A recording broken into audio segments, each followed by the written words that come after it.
कीलकस्तोत्रम्। ॐ अस्य श्रीकीलकस्तोत्रमहामन्त्रस्य विशुद्धज्ञानऋषिः अनुष्टुप्छन्दः श्रीचण्डिकादेवता।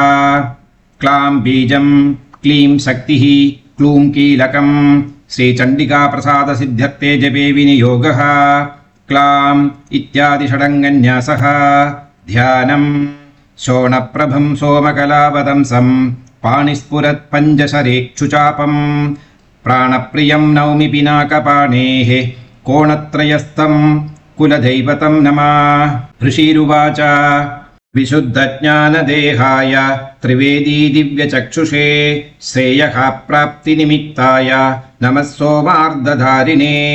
सर्वमेतद्विजानीयाद् मन्त्राणामपि कीलकं सोऽपि क्षेममवाप्नोति सततं जपतत्परः।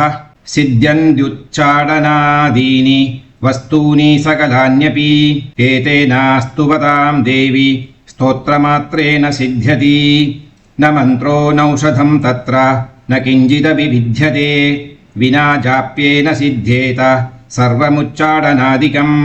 समग्राण्यपि सिद्ध्यन्ति लोकशङ्कामिमां हरः कृत्वा निमन्त्रयामास सर्वमेवमिदं शुभं।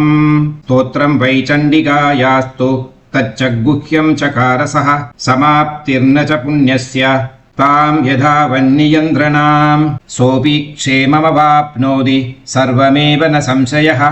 कृष्णायां वा चतुर्दश्याम् अष्टम्यां वा समाहितः ददाति प्रतिगृह्णाति नान्यदैषा प्रसीदति। इत्थं रूपेण कीलेन महादेवेन कीलितं यो निष्कीलां विदायैनां नित्यं जपति संस्फुटं। स सिद्धः स गणः सोऽपि गन्धर्वो जायते वने न चैवाप्यडत्तस्तस्य भयं क्वापीह जायते। नापमृत्युवशं यादि मृतो मोक्षमवाप्नुयात् ज्ञात्वा प्रारभ्य कुर्वीत ह्यकुर्वाणो विनश्यति। ततो ज्ञात्वैव सम्पन्नम् इदं प्रारभ्यते बुधैः सौभाग्यादि च यत्किञ्चित् दृश्यते ललनाजने। तत्सर्वं तत्प्रसादेन तेन जाप्यमिदं शुभं।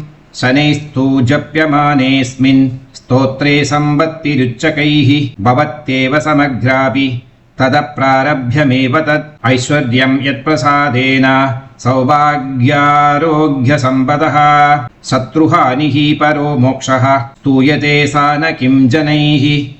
इति कीलकस्तोत्रं समाप्तम्। ॐ नमः चण्डिकादेव्यै नमः।